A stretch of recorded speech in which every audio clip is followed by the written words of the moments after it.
A coalition of gun control advocates issues an open letter asking U.S. companies to break all ties with the NRA.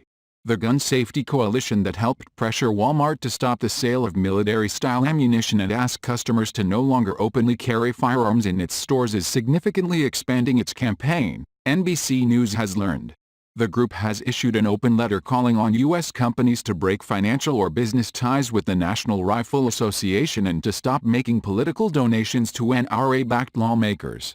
After the recent mass shootings in Ohio and Texas, we have been reminded of the painfully high cost we all pay and the toll gun violence takes on our families, friends, communities and neighbors, wrote leaders of the coalition that includes gun safety groups including Guns Down America, March for Our Lives and Move On, among others.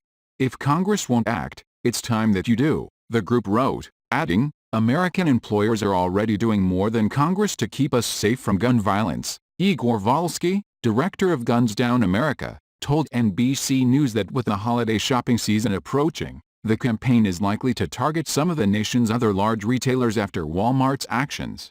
The coalition is choosing specific targets now before building campaigns around them in the coming weeks, he said. The effort marks a hard pivot by activists, long frustrated by a decades-long stalemate in Congress over stricter gun laws, to press corporate America to take the lead in addressing the nation's gun violence epidemic. U.S. gun deaths have reached their highest level in nearly 40 years, according to the U.S. Centers for Disease Control.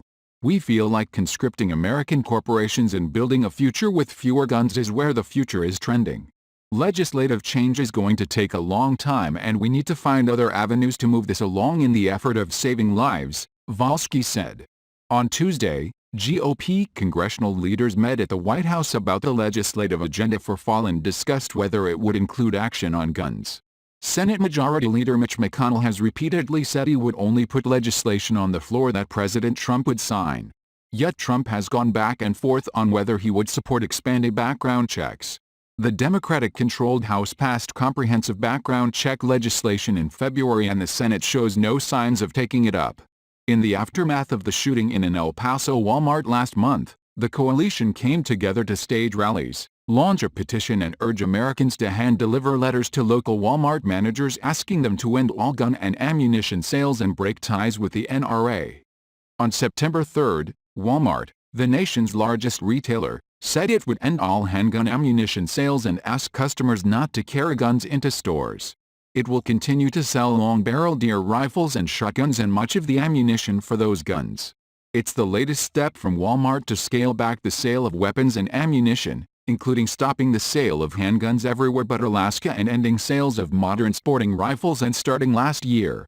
Volsky pointed to a number of other companies that have already taken the initiative, including in the aftermath of the shooting at Marjory Stoneman Douglas High School in Parkland, Florida in 2018 that killed 17 people. First National Bank of Omaha said it would not renew a contract with the NRA to issue a branded Visa card. Enterprise Holdings Incorporated, the car rental company, announced it would cut off discounts for NRA members, while Allied and North American Van Lines, the moving service providers, terminated discounts for NRA members. Citigroup also set restrictions on the sale of firearms by its business customers, becoming the first Wall Street bank to take such a stance. The coalition said Walmart's action should accelerate corporate America's march toward gun safety in the absence of congressional action. Walmart's actions established a higher standard for corporate responsibility in the gun reform arena and we're glad Kroger, Walgreens, Wegmans and CVS have also moved in the right direction.